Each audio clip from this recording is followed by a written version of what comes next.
मैं उस समय ऑल इंडिया राइड पे था और उसी दौरान मैं पहुंचा था कन्याकुमारी। ठीक है, कन्याकुमारी से मतलब मैं ना ये 19,000 किलोमीटर की राइड कर रहा था एक टेंपल के फंड रेजिंग के लिए। तो उस दौरान मैं जब कन्याकुमारी पहुंचा तो अगले दिन मेरे को रामेश्वरम निकलना था। मैं रात के 8 बजे मतलब 7:30 के आसपास बीच पे गया। कन्याकुमारी का जो मेन बीच है वहाँ पे ना जनवरी का टाइम था, अराउंड 13th-14th डेट। उस टाइम पर अपना वो फेस्टिवल होता है ना, एक पोंगल टाइप को सेलिब्रेट करते हैं और ना मकर संक्रांति। वहाँ पर वो ना बहुत अच्छे से 3-4 दिन का फेस्टिवल होता है। तो मैं बीच पे खड़े को देख रहा था, बहुत क्राउड है भाई, लोग यहाँ पे पूरा मस्ती कर रहे हैं। अच्छा, मैं उस टाइम पे वीडियो भी रिकॉर्ड कर रहा था, मेरे को कंटेंट भी बनाना होता था। अब मेरा ज़्यादा कंटेंट हुआ नहीं था कन्याकुमारी से और मेरे को नेक्स्ट डे निकलना था। मैंने फिर सर्च किया कि आसपास घूमने की कौन सी जगह है। तो ना उसमें एक फ़ोर्ट का नाम आया, वटाकोटाई फ़ोर्ट।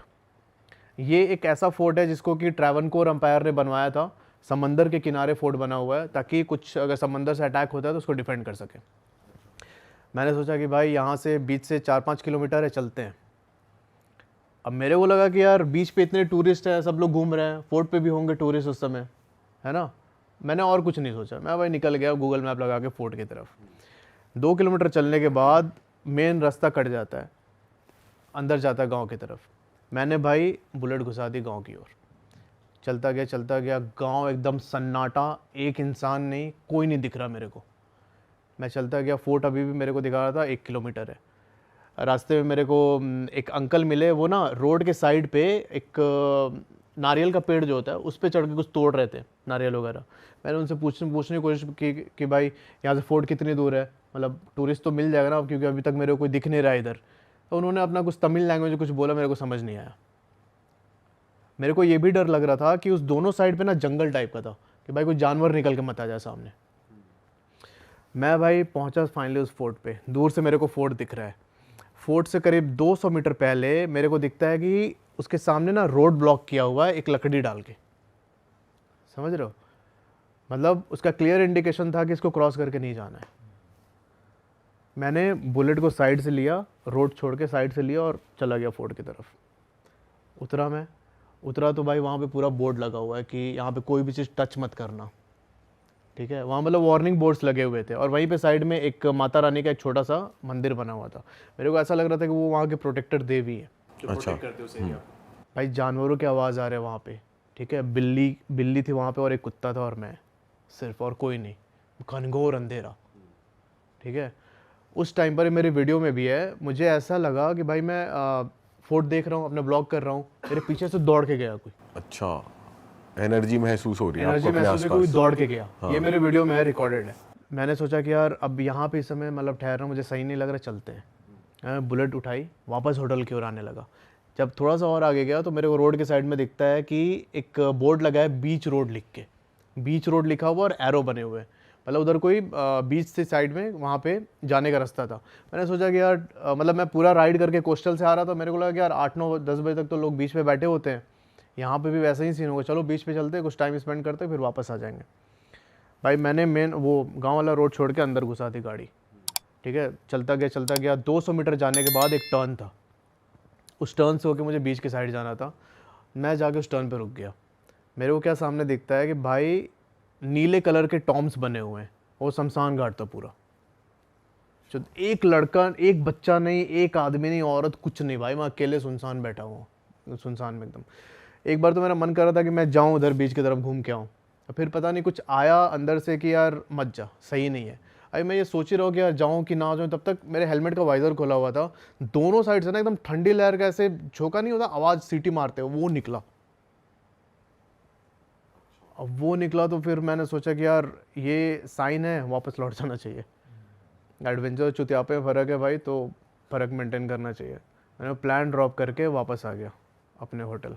पर ऐसी जगहों पे ये भी होता है, वहम भी हो जाता है ना कभी कभार, कि दिमाग उस तरीके से चलता, हो सकता है वो यार वो आपके हवा साथ। मैंने फील किया अपनी स्किन पे यार। उसके बाद आप बीमार पड़े? मतलब उतना कुछ खास तो नहीं लगा उस रात, मेरे बॉडी में थकावट रही बहुत ज़्यादा, बॉडी पेन होता है ना बहुत ज़्यादा। तो भाई मैं भगवान को थोड़ा मानता हूँ, महाकाल को, तो मेरे को लगता है कि सारे उनके ही गण हैं, तो अपने वालों को नहीं परेशान करते। सही बात है, तो बचा ही लिया फिर आपको एक तरीके से। अगर मुझे लगता अगर मैं क्रॉस करके उधर चला जाता बीच की तरफ तो शायद कुछ हो सकता था। भाई आपके पास लोग जैसे स्टोरी तो भेजते ही हैं, कोई फोटो या विद प्रूफ भी चीज़ें भेजते हैं जो आप देख के शॉक हो गए हो, कुछ आया है ऐसा? भाई बिल्कुल, मतलब बहुत बार मेरे पास प्रूफ आती है स्टोरीज़ की जो उन्होंने कैप्चर किया है। एक रिसेंटली आई थी जो अपने चैनल पे मैंने मेंबर्स ओनली के लिए रखा हुआ है, और एक बहुत ही डिस्टर्बिंग स्टोरी है पूरी से। अच्छा एक चीज़ और बता दूं, जो अभी मैं आपको बताने जा रहा हूँ स्टोरी, ये ना बहुत सारे लोगों ने क्लेम किया कि मेरे स्टेट की है, मेरे स्टेट की है। अब एग्जैक्ट किस स्टेट की है ये तो मैं नहीं बता सकता, पर मुझे जिसने स्टोरी भेजी है उसने बोला कि ये पूरी में जो लाइट हाउस है, ओल्ड लाइट हाउस, उसके नीचे की कहानी है। अच्छा। तो होता क्या है कि चार पांच लड़के थे वहाँ के, वो लोग जाते हैं बर्थडे सेलिब्रेट करने, स्कूल के ही बच्चे थे। तो रात को 12 बजे ये लोग पहुँचे अपने दोस्त को लेके कि भाई इसका हैप्पी बर्थडे मनाएंगे, पर इनको नहीं पता था कि इनका हैप्पी बर्थडे असली में होने वाला है। अच्छा भाई ये लोग अपना लकड़ी का टेबल लगाते हैं वहाँ पे, केक वेक रख दिया काटने के लिए, और इसके बाद जब वो लड़का केक काटने गया वहाँ पे तो एक जो उसका फ्रेंड था ये ना फ़ोटोज़ खींच रहा था, वीडियोस बना रहा था। भाई साहब उसको अपने फ्रेम में एक दिखता है कि जो बर्थडे बॉय है उसके जस्ट बाजू में एक फीमेल घोस्ट की वो खड़ी है, स्पिरिट खड़ी है, उसका प्रॉपर इमेज कैप्चर हुआ है, आप देख सकते हैं, आपके साथ मैं शेयर कर दूंगा। तब ना केक काटने से जस्ट पहले वो चिल्लाने लगा ज़ोर ज़ोर से। मैंने पूछा क्या हो, तो उसने बोला कि भाई मेरे को मार रहा है कोई पीछे। कुछ टाइम के बाद ज़मीन पर लेट जाता और ऐसे पकड़ के बैठ गया अपना पीठ कि कोई मेरे को मारे जा रहा है लगातार। ये लोग अपना उस दोस्त को उठा के सीधा हॉस्पिटल पहुंचे, और हॉस्पिटल और उस पूरे प्रोसेस की वीडियो बनाई। उसी वीडियो में इस स्पिरिट के रोने की आवाज़ सुनाई दे रही है। पूरे 30-35 सेकंड की ये पूरी क्लिप है, अभी आप सुन सकते हैं इसमें वीडियो में।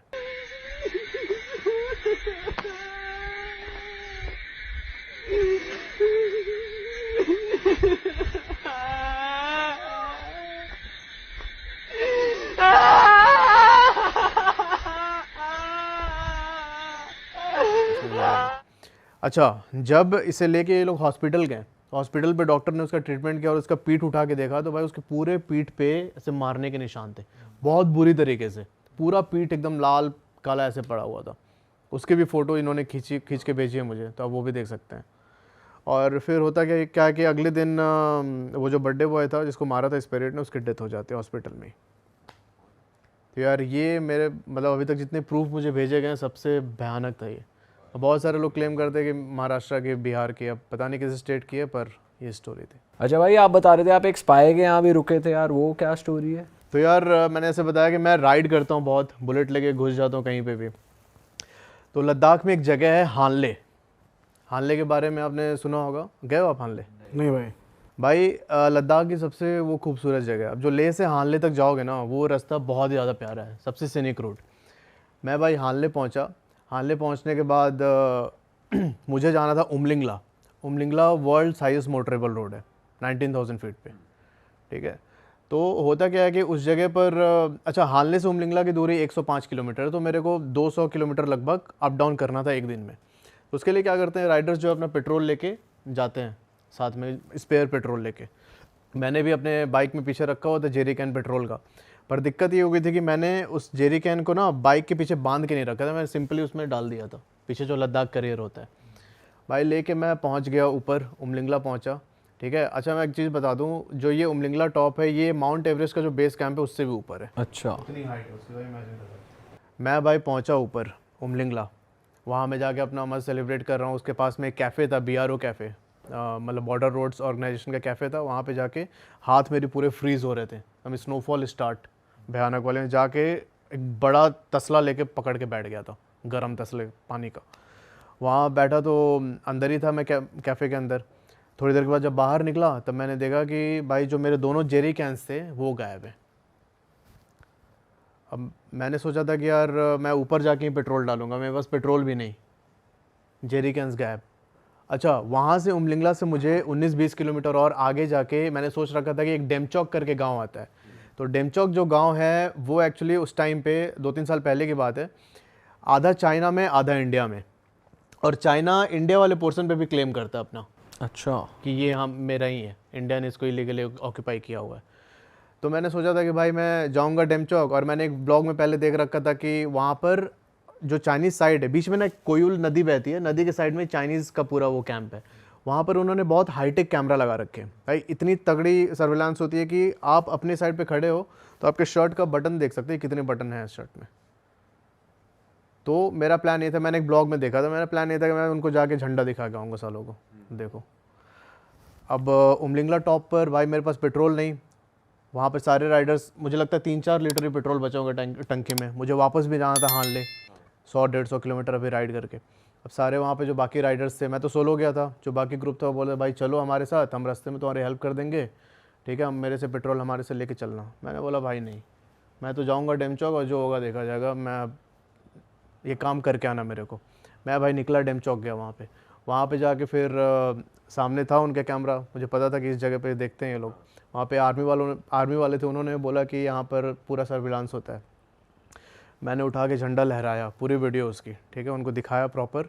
फिर जो पीछे मेजर साहब थे खड़े थे, वो बोलते हैं कि भाई तूने ये कर तो दिया, पर नेक्स्ट जो फ्लैग मीट होगी उसमें इस इशू को रेज़ करेंगे ये लोग। मैं बोला सर आप वो सब हैंडल करना खुद, अब मेरे को अपना पेट्रोल सॉर्ट आउट करना है। मैं वहाँ से भाई आया उमलिंगला टॉप पे वापस, जैसे उमलिंगला टॉप डेमचौक नीचे मैं वापस आया झंडा दिखा के। अब मेरे को यहाँ से हानले जाना है 110 किलोमीटर। अब उस टाइम पर पेट्रोल नहीं, अब मैं जाऊँ भाई रास्ते में फंस जाऊँ, वहाँ पर बहुत ऐसे कम लोग जाते हैं। मैंने वहाँ पे पता किया तो किसी ने बताया कि यहाँ से 20-25 किलोमीटर आगे जाके एक कोयूल करके गांव पड़ता है, वहाँ गांव पे आज रात रुक जाओ, वहीं पर आपको पेट्रोल का इंतज़ाम हो जाएगा। मैंने बोला ठीक है भाई। मैं उमलिंगला से सीधा पहुँचा कोयूल। वहाँ पर जब मैं गया तो पता चला कि सिर्फ एक ही होम स्टे है उधर, और उसको बोलते हैं कोयूल टोंग्सपॉल। जो टोंग्सपॉल होता है वो उस गांव के जैसे पंचायत होता है ना, जैसे हेड जो होता है सरपंच होता है, सरपंच के घर जो होता है सरपंच का, तो उसको टोंग्सपॉल बोलते हैं, टोंग्सपॉल हाउस। वहाँ पर पहुँचा और मतलब अंकल आंटी थे, बूढ़े हो चुके थे, उनसे मैंने बात की तो उन्होंने बोला ठीक है रह जाओ आज रात। वहीं पर मुझे पेट्रोल भी मिल गया। जब मैं वहाँ पर पहुँचा ना भाई, तो मेरे पहुँचने के 1 घंटे के बाद ही एक तो मेरे फ़ोन में चाइना का वो पकड़ने लगा, टाइम जोन पकड़ने लगा।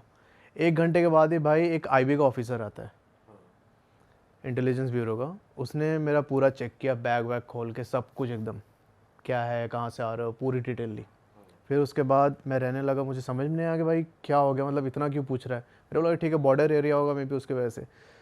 और तब जब मैंने वहाँ के जो होस्ट थे उनसे बात करने स्टार्ट की तो भाई पता चला कि ये तिब्बत में स्पाई रह चुके हैं इंडिया के। अच्छा, वो अंकल तो मैंने उनसे पूछा भी कि अंकल ये सब बता सकते हैं, बोले कि हाँ बता सकते हो, कोई दिक्कत नहीं है, इसलिए मैं रिवील कर रहा हूँ।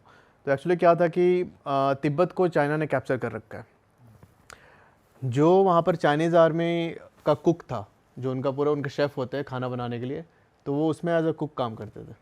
अच्छा, और वहाँ से इन्फॉर्मेशन भाई आर्मी को देते थे। तो मैं भाई रुका, उन्होंने बहुत चीज़ बताई मेरे को, कैसे कैसे इन्होंने किए कांड, वो तो मैं नहीं रिवील कर सकता। उन्होंने बहुत कुछ मुझे बताया कि इस तरीके तो वो उनका घर था आईबी ऑफिसर का? नहीं, आईबी भाई वहाँ पोस्टेड है, आईबी का तो पर वो चेक करने क्यों आए थे? वो चेक करने क्यों आए थे? उन्हें कैसे पता चला आपके बारे में? अरे यार गांव के अंदर मैं एंटर कर रहा हूँ, वो इतना सेंसिटिव इलाका, डेमचौक पे चाइना कैप ये करता है, वहाँ से एलएसी एकदम पास में है 10-15 किलोमीटर, तो भाई वो तो आएंगे ना चेक करने, उनके तरफ तो कोई स्पाई नहीं आ गया।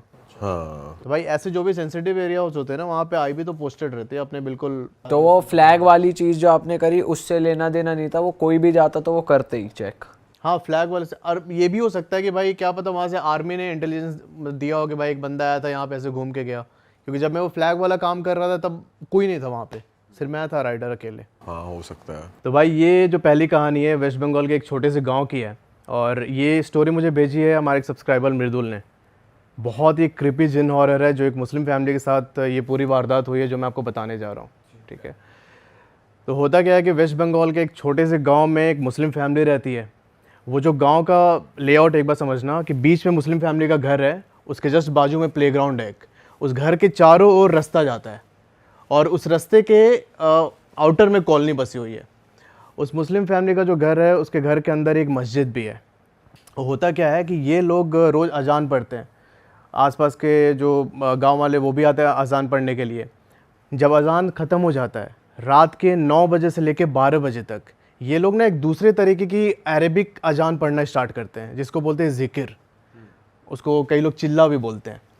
वो जब पढ़ रहे होते हैं तो बेसिकली वो पूरा प्रोसेस होता है जिन को बुलाने का। वो लोग जिन को बुलाते हैं और लोगों की प्रॉब्लम सॉल्व करते हैं और लास्ट में जिन को फिर मुक्ति दे देते हैं।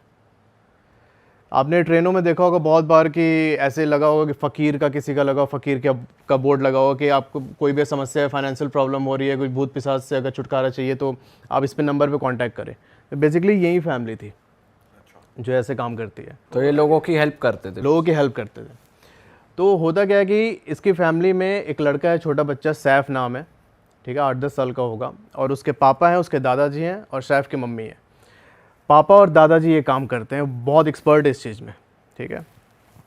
अब जो सैफ लड़का है वो ना ऑब्ज़र्व करता है कि भाई मेरे बाप दादा ये काम कर रहे हैं, क्योंकि रोज़ इसके घर में ये काम होता था, तो मुझे भी चाहिए।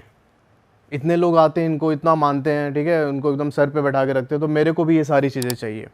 एक चीज़ और समझना, जब वो रात में ज़िक्र होता है ना, रात को 9 से 12 बजे तक, उस टाइम पर अगर उनके घर के सामने कोई खड़ा है या फिर खड़े होकर सुन रहा है तो ना उसकी तबीयत ख़राब हो जाती है बहुत बुरी तरीके से। ऐसे उनको लगता है कि उनकी बॉडी की इलेक्ट्रोलाइट पूरी ख़त्म हो गई। ऐसा नहीं होता है बिल्कुल एनर्जी ख़त्म हो गई सारी, उस तरीके से उनको फील होता है। तो सैफ को भी चाहिए कि भाई मैं भी ये काम करूँगा। एक दिन सैफ क्या, अच्छा, जो इनके घर के बाजू में जो प्लेग्राउंड है, यहाँ पे सारे लोग खेलने जाते थे। अब सैफ भी जाता है वहाँ पे खेलने। वहाँ पर उनके एक भैया हैं, हिंदू है वो, उसका नाम है प्रत्युष, ठीक है। प्रत्युष जो लड़का है, सैफ इसको भाई भाई बोल के बुलाता है। तो प्रत्युष इससे बोलता है कि एक दिन सैफ इससे बोलता है प्रत्युष से कि भैया आपके पापा क्या करते हैं। प्रत्युष बोलता है कि मेरे पापा सरकारी नौकरी में हैं। तो बोलता है सैफ कि तब तो बहुत अच्छा खासा पैसा कमाते होंगे। उसने बोला कि हाँ कमाते तो हैं। यहाँ पर सैफ बोलता है कि मैं ना आपके पापा से भी ज़्यादा पैसे कमाऊँगा, ठीक है। और ये चीज़ें ना लगातार होने लगे 3-4 दिन से। वो आता और ऐसे बहुत सारी ड्रीमी चीज़ें बात करता है एकदम, कि मैं ये कर लूँगा, गाड़ी खरीद लूँगा, बंगला खरीद लूँगा। लोगों ने सोचा, जो उसके साथ खेलने आते थे बच्चों ने सोचा कि भाई ये पागल हो गया है, इसको बुली करने लगे। अब बुली करने से क्या हुआ कि सैफ को थोड़ा सा लगा अंदर कि भाई मेरे को कैसे चढ़ के मेरे पे बोल रहे हैं, मेरा मजाक उड़ा रहे हैं। इसने प्लेग्राउंड में जाना बंद कर दिया। अब भाई ये अपने कमरे में बंद रहता पूरे टाइम। जो इनका घर था, जो मुस्लिम फैमिली का घर था, उसके बीच में आंगन है और आंगन के चारों साइड में कमरे हैं। तो उसका कमरा कॉर्नर में था, उसके दूसरे कॉर्नर पे उनके मम्मी पापा और उनके जो दादाजी थे उनका कमरा था। यहाँ पर सैफ ने क्या किया कि इसे ज़िक्र तो पता थी कैसे बोलते हैं, कैसे जिनको बुलाते हैं। भाई इसने रात को पढ़ना स्टार्ट कर दिया, वो 9 से 12 बजे के बीच का जो टाइम होता है। अब ये पढ़ के भाई बुलाता जिनको, ये करते करते इसको 38 दिन बीत गए, नहीं आया जिन। पर सैफ को पता था कि भाई जिन जो है इतनी आसानी से आता नहीं है, ठीक है, मुझे करना पड़ेगा और साधना करनी पड़ेगी। भाई ये और इंटेंस कर देता। और 2 दिन के बाद जब ये अपने कमरे में सो रहा था, तो भाई साहब रात के कोई 1:30-2 बजे के आसपास इसे सुनाई देता है कि कोई इसके सामने खड़े होके ग्रॉल कर रहा है, गुर्राने की आवाज़ आ रही है। और ये चीज़ तब होती है भाई जब वो साधना के बीच में था। अच्छा, साधना करते करते उसको सुनाई देता है ग्रॉल कर रहा है, और ना जैसे उसने देखा इसे डर लगा, भाई ये उठ के बैठ गया। कुछ दिखा नहीं उसको? नहीं था वहाँ पे। अच्छा, वो था वहाँ पे, पर दिक्कत ये थी कि उसने जो उस दिन की साधना थी वो कंप्लीट नहीं की। भाई बीच में उठ के बैठ गया ये। अब जब ये बीच में उठ के बैठा भाई, तो वो सामने से एकदम इसको देख के घुर्रा रहा है जिन। थोड़ी देर तक ऐसे ही रहा, घुराते रहा, उससे आई कांटेक्ट होती है इसकी। उसके बाद सैफ सो जाता है। नेक्स्ट डे से उसके जो कॉलोनी के लोग थे उन्होंने देखना स्टार्ट किया कि भाई ये अकेले छत पे जाता है शाम को, और वहाँ पे ना ऐसे रैंडमली किसी घर के सामने ऐसे करता है, पॉइंट आउट करता है फिंगर, ठीक है। ऐसा लग रहा था कि बाजू में कोई खड़ा है, उससे बात कर रहा है। उस तरीके से ये कम्युनिकेट करने लगा जिन से। यहाँ पर सैफ ने जिन को अपनी साधना से वश में कर लिया था। अब देखो भाई वो क्या करता है, उसको जब भी कुछ खाना होता उससे मंगाता, तो पैसे चाहिए वो उसे मंगाता, ला के देता सब कुछ। जब सैफ को कॉन्फिडेंट हो गया सैफ कि भाई ये जिन मेरे वश में है, मैं इसे कुछ भी करवा सकता हूँ, तब इसने फिर से प्लेग्राउंड में जाना स्टार्ट किया। प्लेग्राउंड में फिर से प्रत्युष मिलता है इसको। यहाँ पर सैफ जब पहुँचा बहुत दिनों बाद प्लेग्राउंड, तो ये एक बेंच पे बैठा हुआ था कॉर्नर में। प्रत्युष आता है इसके पास, बोलता है भाई क्या हो गया, तू आता नहीं आजकल खेलने, अपने ख्याली दुनिया से बाहर निकल आ भाई, मतलब इतना सही खेलते थे हम लोग। तो कुछ बोलता नहीं है भाई। ये ना अपना गर्दन ऐसे टेढ़ा करके सैफ, और भाई ऐसे बात कर रहा है किसी से। उसके बाजू में वो जिन था। उससे 10-15 सेकंड बात की, फिर ये प्रत्युष को पता है क्या बोलता है, कि आप ना मेरे बड़े भैया को बहुत पसंद आ गए हैं। प्रत्युष बोलता है कि कौन सा बड़े भैया भाई, तू तो अकेले अपने फैमिली में। बोला कि नहीं, मेरे एक बड़े भैया हैं और आज रात को आपसे वो मिलने आएंगे। भाई साहब ये बोल के शेफ वहाँ से घर आ गया वापस। उस रात जब प्रत्युष सो रहा है रात को 2-2:30 बजे के आसपास, भाई साहब इसके विंडो के पास से वहीं गुर्राने की आवाज़ आ रही है। ठीक है, इसकी बॉडी एकदम फ्रीज़ हो जाती है उस समय। आँख बस खुली है इसकी, ये थोड़ा सा आँख उठा के ऐसे सर उठा के देखता है कि कौन है, और जिन इसके सामने खड़ा है। सैफ ने बोला था कि मेरे बड़े भैया आएंगे, और जिन इसके सामने खड़ा था। अगले दिन प्रत्युष फिर से गया प्लेग्राउंड में। उस रात तो मतलब उसकी तबीयत बहुत ज़्यादा ख़राब हो गई। ठीक है, कैसे जैसे जैसे उसने मैनेज किया प्रत्युष ने। अगले दिन जब पहुंचा प्लेग्राउंड में, सैफ आता है, बोलता है कि भैया आप मेरे बड़े भैया आए थे ना आपसे मिलने। बोलते कौन से बड़े भैया? नहीं, रात को जो आए थे ना आपसे मिलने कल, वही है मेरे बड़े भैया। इसकी फट लेती है भाई बहुत बुरी तरीके से। उसके बाद से अगले 6-7 दिनों तक ये आया नहीं, मतलब प्लेग्राउंड में जाना ही बंद कर दिया प्रत्युष ने। इसकी मतलब तबीयत ख़राब रहने लगी बहुत बुरी तरीके से। अब इसके बाद सैफ क्या करता है कि इसने सोचा कि अब मेरे को प्रूव करना है लोगों को कि मैं भी उनके प्रॉब्लम सॉल्व कर सकता हूँ। उनको कोई फाइनेंशियल प्रॉब्लम है, कोई रोग है, तो मैं भी जिन से ठीक करवा सकता हूँ। यहाँ पर इसने डिसाइड किया कि पर यह होगा कैसे? ऐसे तो इसके बाप है, दादा है, ठीक है, कोई इसके पास क्यों आएगा? तो इसने सोचा कि भाई मेरे को प्रूव करना है। तो इसने पता है क्या प्लान बनाया कि भाई मैं इस जिन से अपने दादाजी को परेशान करवाऊँगा, और जब वो बिल्कुल आखिरी स्टेज में चले जाएंगे, मतलब कुछ भी हल नहीं निकल रहा है, तब मैं जिनको ऐसे मतलब सबके सामने बोलूँगा कि भाई ठीक कर दादाजी को, तो ये ठीक करेगा और लोग मेरे को मानने लगेंगे। पर ये सैफ का प्लान भाई बुरी तरीके से फेल होता है। इसने जिन को छोड़ तो दिया दादाजी के ऊपर। अब दादाजी के ऊपर जब छोड़ा तो जिन उनको बहुत परेशान करने लगा। ठीक है, उनकी तबीयत एकदम बेकार होने लगी दादाजी की। वो क्या करते, दिन में चेयर पे जाके बैठ जाते घर के आंगन में, और ना एकदम सर ऐसे ऊपर करके एक टक बस ऊपर की तरफ देखते रहते। पर जैसे दादाजी खुद एक्सपर्ट थे तो वो खुद डील नहीं कर पा रहे थे। जब इनके पापा को पता चला तो उन्होंने यही सोचा कि भाई हो सकता है हम इतना ज़्यादा ट्रीटमेंट करते, इतना जिन को बुलाते हैं, तो मे भी उसका साइड इफेक्ट हो, उससे कुछ किसी जिन ने कुछ किया हो। भाई ये अपनी विद्या लगा के दादाजी के ऊपर छोड़ते कि भाई ठीक हो जाए दादाजी।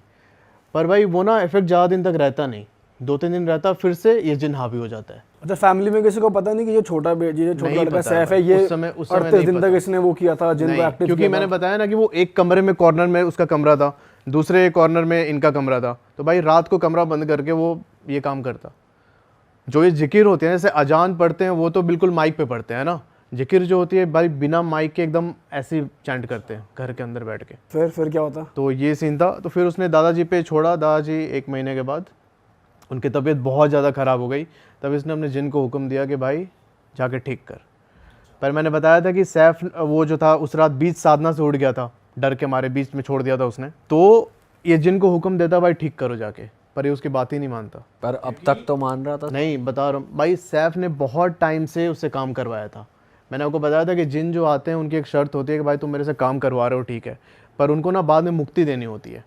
अच्छा, अब ये मुक्ति देने वाली जो विद्या थी, ये सैफ के दादाजी और उसके पापा को ही आती थी। अच्छा। अब जिन से जिन उससे यही बोलता कि इतना मतलब इतने दिन से मैं काम कर रहा हूँ भाई, मुक्ति चाहिए मुझे। नहीं मानी बात उसने, जिन ने इसकी, सैफ की बात जिन ने नहीं मानी। दादाजी ऑफ हो जाते हैं। अच्छा। अब सैफ ने सोचा कि भाई ये जो जिन है ना, ये मेरी बात नहीं मान रहा है, और शायद इसके बस की बात नहीं है किसी को ठीक करना। ठीक है, उसने एक बार और ट्राई किया कि भाई तू जाके दादाजी मेरे उनकी डेथ हो गई तो उनको जिंदा कर। मैंने मना कर दिया, नहीं, जिन ने। तो इसने सोचा कि भाई इसके बस की बात नहीं है, ये उतना पावरफुल नहीं है, तो मैं ना एक और साधना करता हूँ, मैं इससे पावरफुल जिन की कॉलिंग करूँगा मैं उससे। ठीक है भाई, फिर से स्टार्ट करता है। कुछ टाइम के बाद एक और प्रकट होता है उसके सामने जिन, उसी तरीके से। पर इस टाइम जो जिन प्रकट हुआ था भाई, जैसे अपने हिंदू में क्या होता है कि भूत पिशाच प्रेत और सबसे टॉप लेवल पे होता है ब्रह्म राक्षस, वैसे ही इनके में भी होता है। जिन का जो बिल्कुल टॉप वर्जन जो होता है वो आया इनके सामने, सैफ के सामने।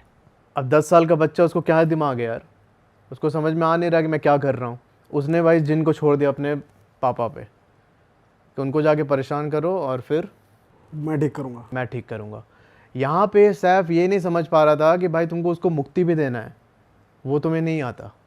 और उसी मुक्ति ना देने की विद्या के कारण ये सारे जिन बाद में इसको अपोज करने लगते हैं। अभी पहले वाला जिन भी एक्टिव है और ये सेकंड वाला भी आ गया। पहले वाला जिन भी एक्टिव था उसको मुक्ति तो मिली नहीं थी, ये और गुस्सा हुए पड़े सैफ पे, है ना। तो इसने अपने पापा पे छोड़ा, पापा की तबीयत वैसी ख़राब हुई, 1 वीक के अंदर इसके पापा भी ऑफ हो जाते हैं। तो जो नया वाला जिन था उसने भी बात मानी नहीं इसकी। मतलब इसने कोशिश की कि मेरे पापा क्या कहते हैं जब डेथ हो गई उनके तो उसको जिंदा करे, तब भी नहीं मानता ये बात।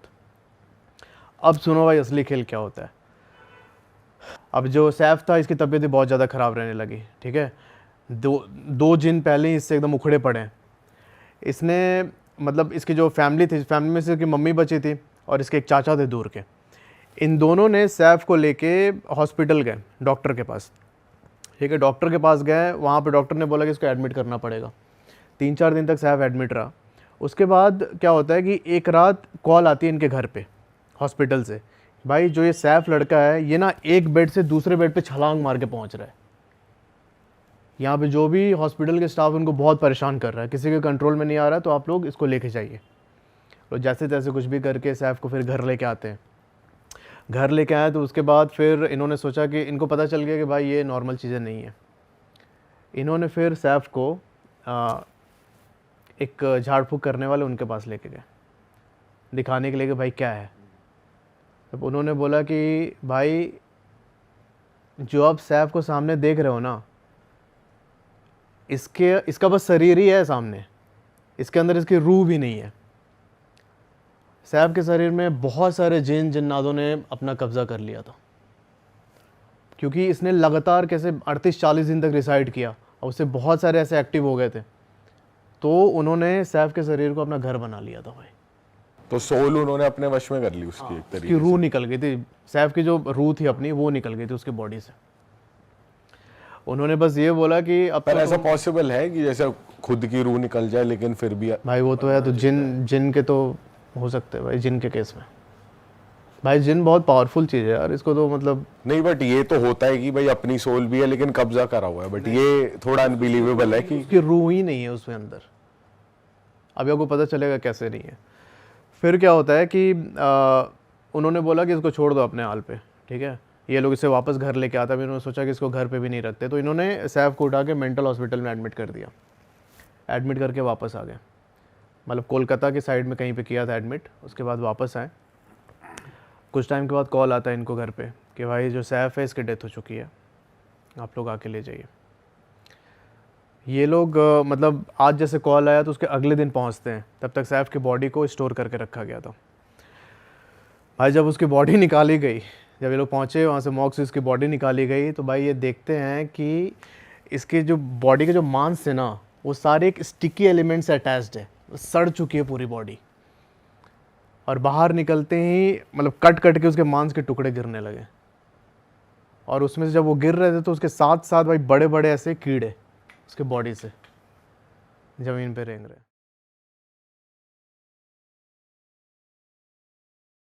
बता रहा हूँ कि गुजरात का है करके, ये कोई फैक्ट्री का भी नहीं है, नॉर्मल प्राइवेट अपना घर था। तो उनका क्लेम ये आया था, छोटे से घर थे से छोटे घर से मतलब गांव से थे, घर काफ़ी बड़ा था उनका। एंड कॉल ये था कि उनकी बेटी जो है वो पोजेस्ड है। तो बेटी कितनी बड़ी है, वो 11-12 साल की थी। And she is behaving weirdly, she is talk, किसी के साथ तो बात कर रही है बैठ के दीवार को देख के। एंड पता नहीं क्या हो रहा है। एंड वो अभी घर वाले काफ़ी परेशान है। काफ़ी बड़ी फैमिली थी, जॉइंट फैमिली थी, 10-11 लोगों की ऐसी बड़ी वाली।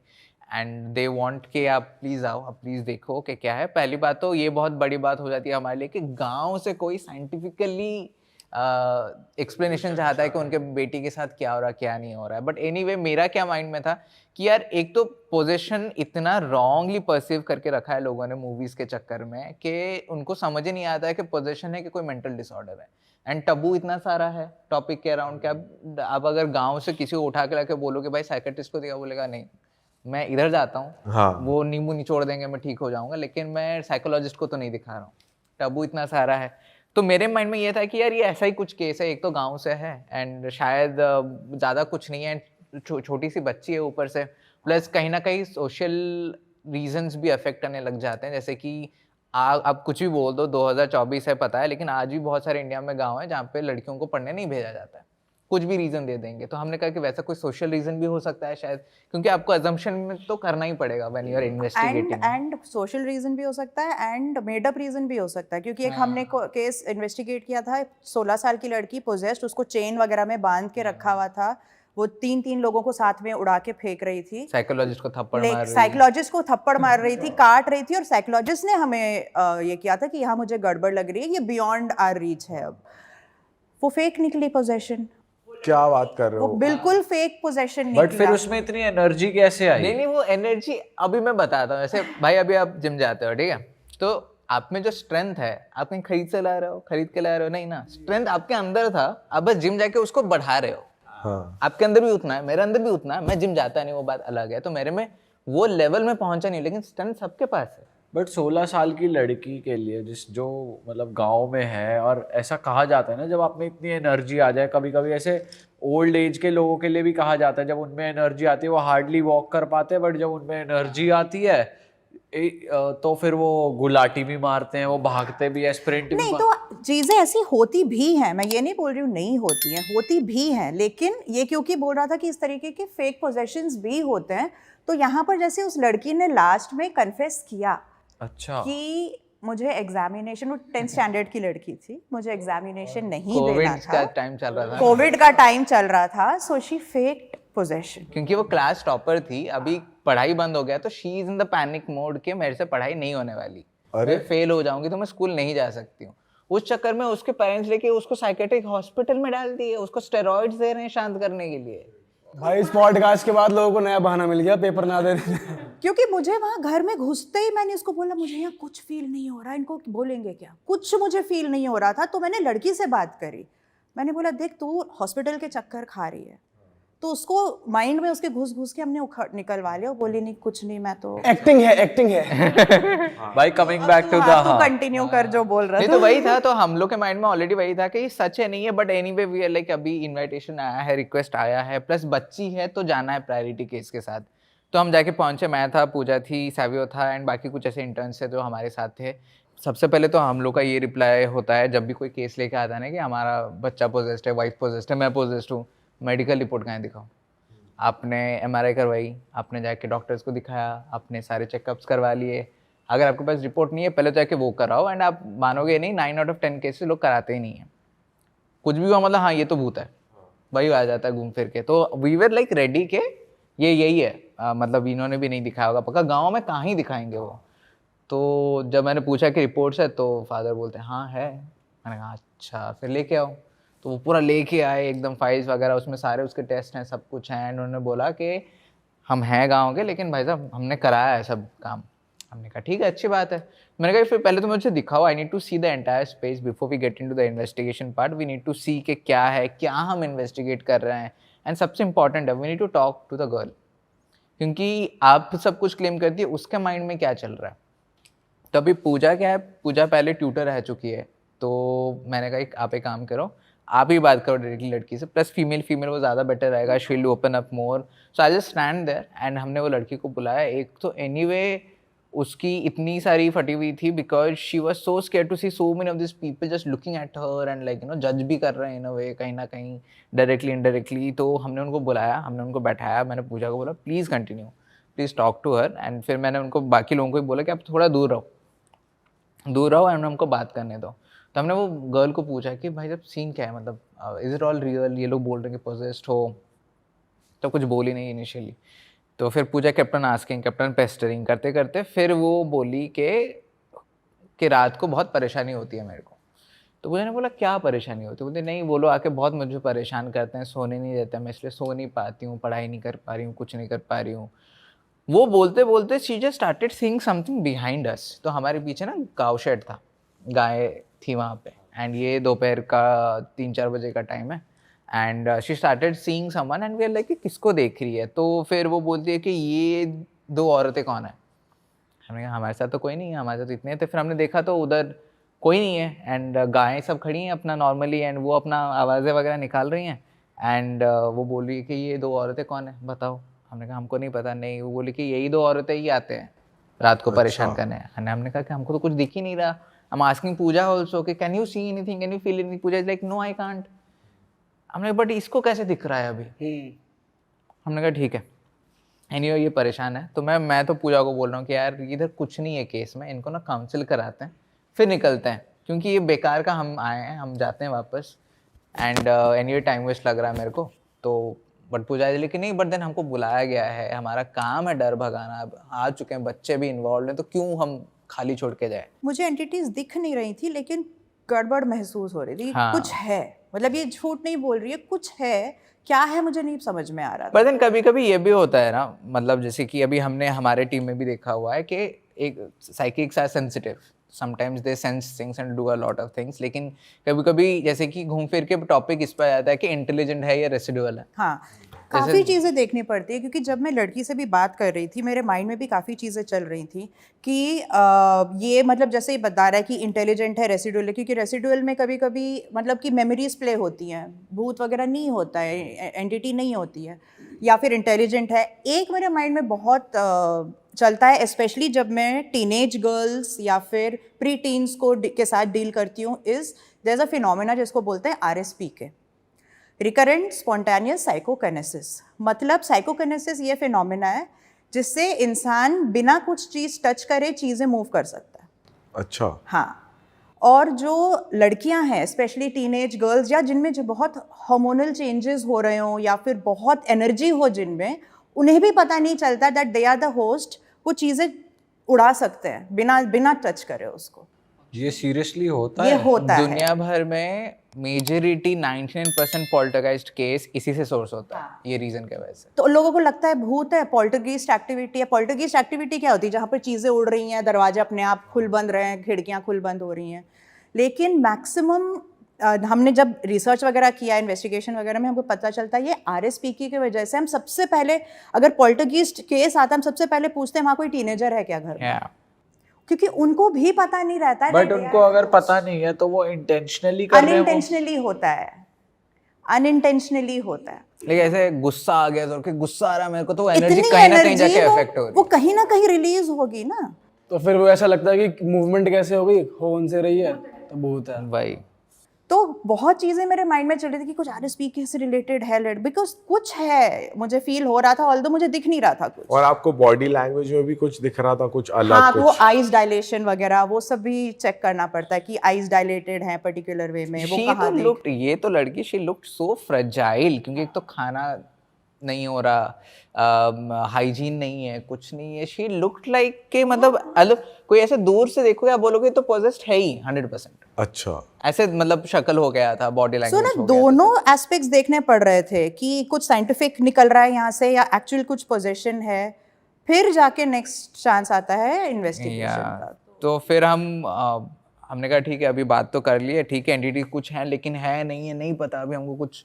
फिर जगह काफ़ी बड़ी थी, हमने कहा कि अगर इन्वेस्टिगेट करना है, फिगर आउट करना है एंटिटी से नहीं है, तो पहले देखना पड़ता है। तो that process called preliminary investigation, जहाँ पे हम कोई लोकेशन पे जाते हैं, हम पहले फिगर आउट करते हैं कि वॉल कितने हैं, मतलब कि अभी सपोज ये तो प्राइवेट प्रॉपर्टी है, लेकिन अभी लंबी देर माइन चले गए, काफ़ी पुराना जगह है, तो हमको देखना पड़ेगा कि वहाँ पर सीलिंग कैसा है, फ्लोर टूटा हुआ है नहीं है। हम रात को घुसेंगे, पता चला कहीं पैर रख दिए और गिर गए तो हम ही भूत बन गए वहाँ पे। तो इसलिए उससे बचने के लिए हमको पहले दिन में देखना पड़ता है।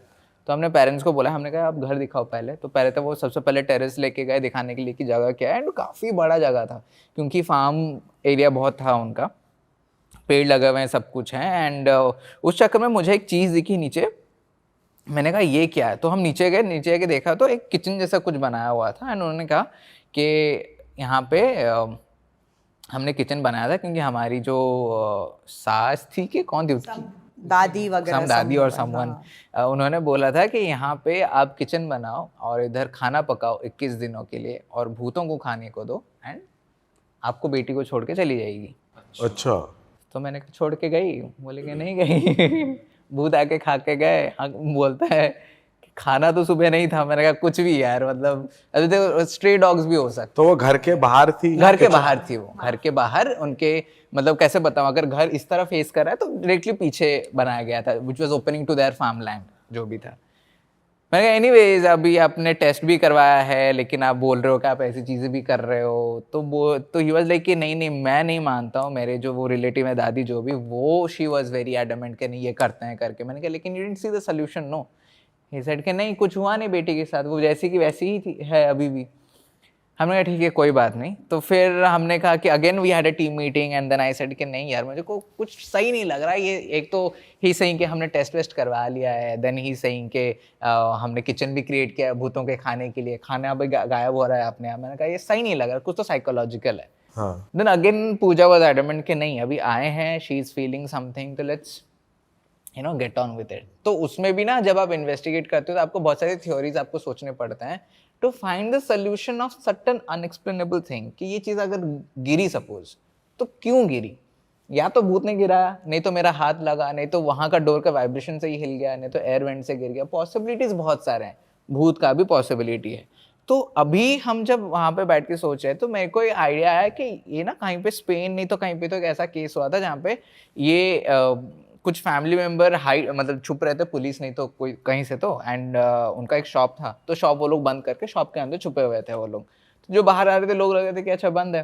कुछ हफ्ते बाद जब शटर उठाया गया पुलिस के द्वारा तो देखा गया कि सारे इंसान मरे पड़े हैं अंदर, पूरी की पूरी फैमिली गई except that one kid. Why the one kid was away, क्योंकि जब आपने बंद कर दिया सब कुछ तो वो हेलुसिनेशन में आके मतलब एक तो सफोकेशन चालू होगा क्योंकि ऑक्सीजन लेवल कम होता है तो आप हेलुसिनेट करोगे, आप पागलपंती दिखाओगे, सब कुछ होगा आपके बॉडी में, आपको चीज़ें दिखेंगी जो एक्चुअली है नहीं, फिर आप मार्गेट में आ जाते हैं क्योंकि आपको कंट्रोल नहीं है खुद के ऊपर। तो फिर वो क्या हो गया, सफोकेशन हेलुसिनेशन मिलके वो लोगों ने एक दूसरे को मार डाला। लेकिन ये जो बच्चा है ये क्योंकि बच्चा था, छोटा सा था, तो वो कहीं ना कहीं निकल जाता था रात को बाहर, तो इसको कभी सफोकेशन हुआ नहीं, उसको कभी हेलुसिनेशन हुआ नहीं ना। Why I am saying suffocation का, बिकॉज ये घर इतना वियर्ड था।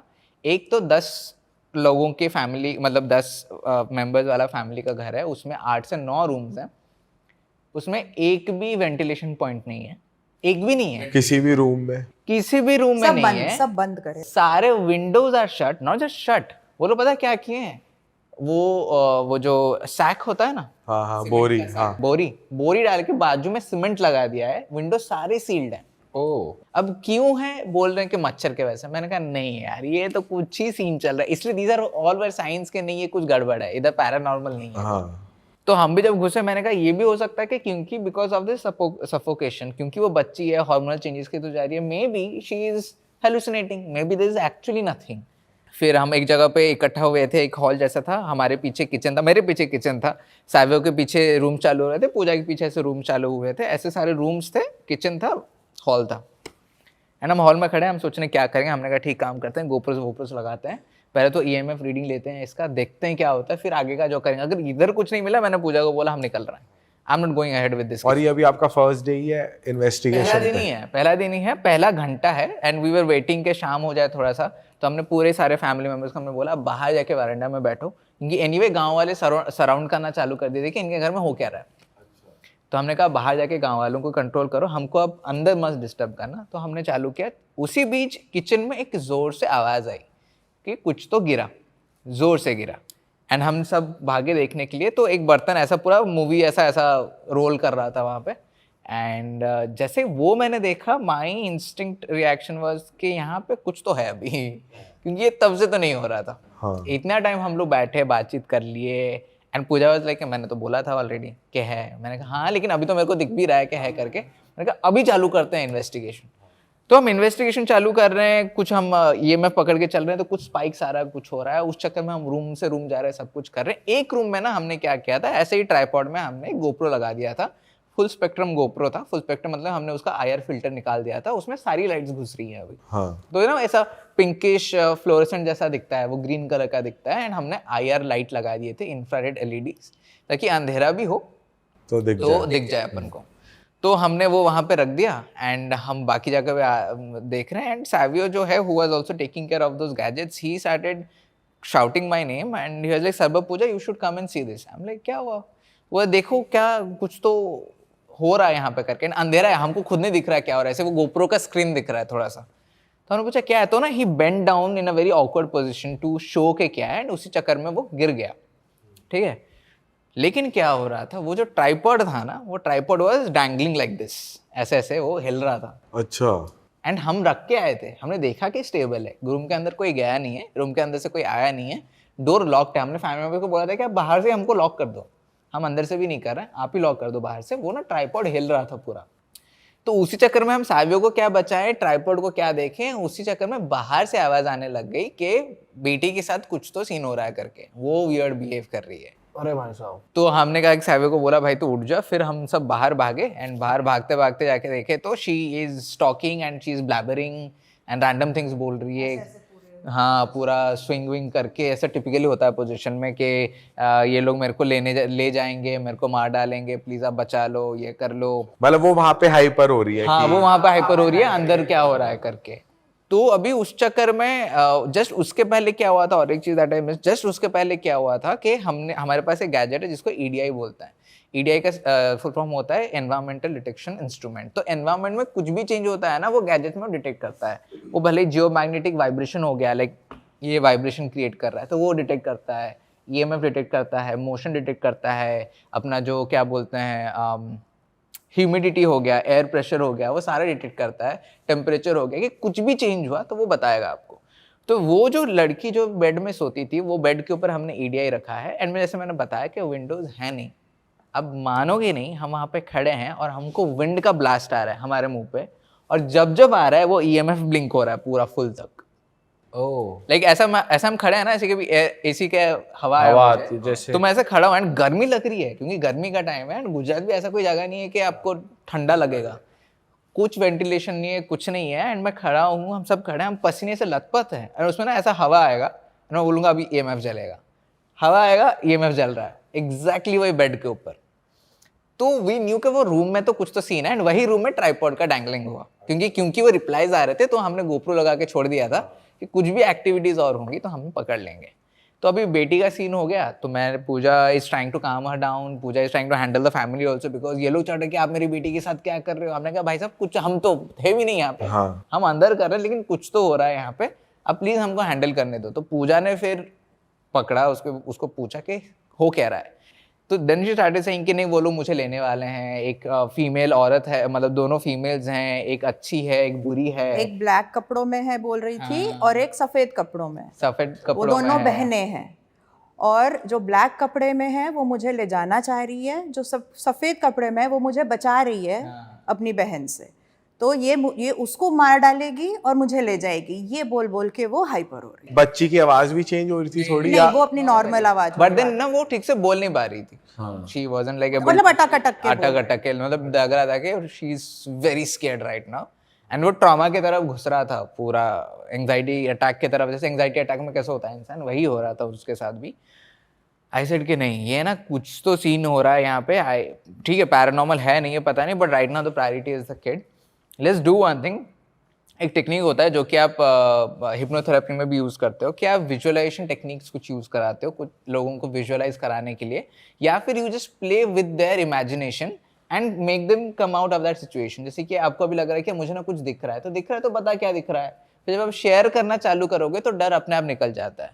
मैंने कहा कि काम करते हैं Pooja, let me just play along, family को नहीं बताएंगे, हम लड़की से डायरेक्टली बात करेंगे। मैंने लड़की का हाथ पकड़ा, मैंने कहा तू बता एंटिटी कहाँ है, तो उसने पॉइंट आउट किया कि वहाँ पे है। अभी वो कहाँ पे पॉइंट कर रही है, जहाँ पे वो जो किचन बनाया गया था खाने देने के लिए, कि वो वहाँ पे है, सारे उसी के अराउंड हैं, आसपास है, आप उधर है। तो मैंने कहा चलो, तो चल के जा रहे हैं। जब चल के जा रहे हैं, अभी मुझे कुछ नहीं दिख रहा है, पूजा बोल रही है कि मुझे फील हो रहा है, लेकिन पूजा को भी वैसे कुछ एंटिटी दिख नहीं रही है। लेकिन मैं अभी लड़की को पूछ रहा हूँ कि कुछ एंटिटी दिख रही है, हाँ वो खड़ी है वहाँ पे। मैंने कहा ठीक है, तो क्या कर रही है वो, नहीं खड़ी है, मुझे ले जाएगी, वो कोशिश कर रही है और बहुत डरावनी दिख रही है। मैंने कहा एक काम करते हैं, मैं अभी उसको बोल रहा हूँ और तेरे सामने ना वो चली जाएगी, जब चली जाएगी तो मुझे बोलना। आई कैन सी शिट, मेरे को कुछ नहीं दिख रहा, मुझे पता भी नहीं एंटिटी है नहीं है, लेकिन मैं बस इतना बोलता हूँ कि जो भी आप हो, आप इसको डरा रहे हो, this is not your home, this is not your house, ये आपकी लड़की नहीं है, आपके इसके पीछे, मतलब basically you are trying to convince the spirit, if there is a spirit, कि भाई चली जा तू यहाँ से, क्यों परेशान करना। हाँ। तो मैंने कहा देखो, अगर आपके यहाँ से निकलना है, स्पिरिट को बोलो अगर आपको निकलना है, ये जो चूल्हा बनाया गया था आपके लिए, घर वाले बोल रहे हैं कि आप खाना खाते थे आके, मुझे तो पता नहीं, यहाँ पे ना गेट जैसे खुलेगा, वाइट कलर का है गेट, आपको बस आना है, आप वहाँ पे खड़े होगे तो आप चले जाओगे। So this is a very normal cleansing technique that is generally used हमारे इन्वेस्टिगेशंस में। अब मुझे दिख नहीं रहा है, लेकिन अभी वो लड़की को मैं पूछ रहा हूँ कि वो एंटिटी आ रही है गेट के पास, तो वो बोल रही हाँ आ रही है। मैंने कहा अभी आई, हाँ आई। अभी वो गई, हाँ गई। तो उसके बाद शी स्टार्टेड वाइब्रेटिंग जोर से एकदम। तो अगेन हमको कोई आइडिया नहीं क्या चल रहा है वहाँ पे। जैसे वाइब्रेट हुई तो फिर फैमिली मेम्बर्स को बुलाया गया, पूजा लोग सब कोई आए एंड उसको लेकर रूम में सुलाया। आधा एक घंटा गया तो पेरेंट्स ने बोला कि she is sleeping now, she is fine. तो हमने कहा ठीक है, अभी तो वो सो रही है, हम निकलते हैं। Again we had a team meeting and everyone is like फिर एंटिटी था या नहीं था। हमने कहा हमको नहीं पता एंटिटी था या नहीं था, क्योंकि हमको ठीक है वो बर्तन गिरी, ठीक है वो ट्राइपॉड घूम रहा था, लेकिन is that enough to conclude कि वहाँ पे पैरानॉर्मल था? Is that enough to conclude कि वो लड़की पोजेस्ड थी या नहीं थी? नो। मतलब अगर आप एक्चुअली देखो तो all of this things can have a scientific reason, can have some reason. क्योंकि एक तो जैसे कि अभी मैं अपने टीम मेंबर्स को भी मैं बोलता हूँ कि जब सैवियो भी वहां से आया, हो सकता है कि अंधेरा था तो शायद उसका पैर लग गया हो। एंड जब आप ट्रैवल कर रहे हो, we can not carry these tripods, तो वो जो ट्राइपॉड्स होते हैं उनके पैर आप थोड़ा सा टच कर दो तो वो डैंगल होने लग जाते हैं। शायद ऐसा हुआ हो, लेकिन सैवियो इज लाइक नहीं किया मैंने। एंड हम लोग इन्वेस्टिगेटर्स हैं और हम लोग करेंगे भी नहीं, but I am saying possibility तो है ना। वो बोला कि हाँ पॉसिबिलिटी तो है, लेकिन लड़की पोजेस थी। मैंने कहा पता नहीं वो मेरे को। यहाँ पर एंटिटीज वो रेडी नहीं थे कम्युनिकेट करने के लिए। नॉर्मली क्या एंटिटीज के साथ कम्युनिकेशन होता है तो फिर हमें क्लैरिटी मिलती है। यहाँ पर वो सब कुछ नहीं हो पा रहा था। हम सिर्फ वो लड़की के क्लेम के हिसाब से जा रहे थे, तो हम भी रिस्ट्रिक्टेड थे बहुत। बट वो एक सेंटेंस 2 सेंटेंस में वो क्लेंजिंग हो गई, लड़की ठीक हो गई। एक्चुअली टेक्निकली प्लान क्या था ना, प्लान ये था कि हम वो जो देख रही है, वो जो सोच रही है, उसका जो माइंडसेट है, हम उसके साथ ही थोड़ा सा कुछ खेल के उसको वहां से निकालें, क्योंकि she was going on a very different and dark area. अगर वो क्योंकि हमने ठीक है भले अगर वहां पे एंटिटी था अभी, जैसे पूजा ने बताया कि कम्युनिकेट नहीं करता। if Pooja could sense something is there, then that means something was actually there. वो तो बिल्कुल है, लेकिन अभी अगर मैं फॉर एग्जांपल हम बोल भी देंगे कि ठीक है हम लोग ना यहाँ पे क्लिनजिंग कर देंगे, लेकिन वो लड़की वो ट्रॉमा से कैसे आएगी यार? उसने देखा है अपने साथ क्या क्या, उसके साथ क्या क्या आफ्टर इफेक्ट्स भी होता है ना पोजेशन के या फिर हॉन्टिंग्स के, जहाँ पर वो दहशत इतनी रह जाती है उसमें कि वो फिर भी उसको लगता है कि है, हालांकि कुछ ना हो। तो उसको भी उसमें से निकालना बहुत ज़रूरी था। भले हम स्पिरिट की तो हेल्प कर ही रहे हैं कि अगर आप अटके हुए हो तो आप यहाँ से निकल जाओ, ये आपके लिए क्रिएट हो गया है, आप यहाँ से चले जाओ। तो कई स्पिरिट्स ऐसे ही चले जाते हैं because they are waiting to leave. तो उनको एक हल्का सा एक नज मिल गया, पुश मिल गया, मदद मिल गई तो वो निकल जाते हैं। लेकिन हमारा कंसंट्रेशन वो लड़की थी एक्चुअली। तो फिर अभी कोई तरीका नहीं है फिगर आउट करने का कि असली था नहीं था, तो हम वी जस्ट वेटेड कि उनके फैमिली का कॉल आने दो। जनरली क्लाइंट्स हमको कॉल बैक करके बोलते हैं कुछ है ठीक है नहीं है। तो 1 महीने बाद उनका कॉल आया एंड दे आर लाइक कि नहीं 1 महीने से तो she has not reacting anything, she has started going back to school and सब कुछ अभी उसका नॉर्मल है। देख ली भाई, तुमने हमारी मेहनत सफल कर दिया। तुम ही लोग हो असली रियल हिट। और अगर आपको बहुत मज़ा आ रहा है ऐसी क्लिप्स में, ऐसी वीडियोस में, तो फटाफट जाइए प्लेलिस्ट पे बिंज वॉच कीजिए, सारी वीडियोस देख डालो और मौज काटो। That is it. हम मिलेंगे नए पॉडकास्ट में, नए क्लिप में। Till then bye bye, see you, take care, do subscribe.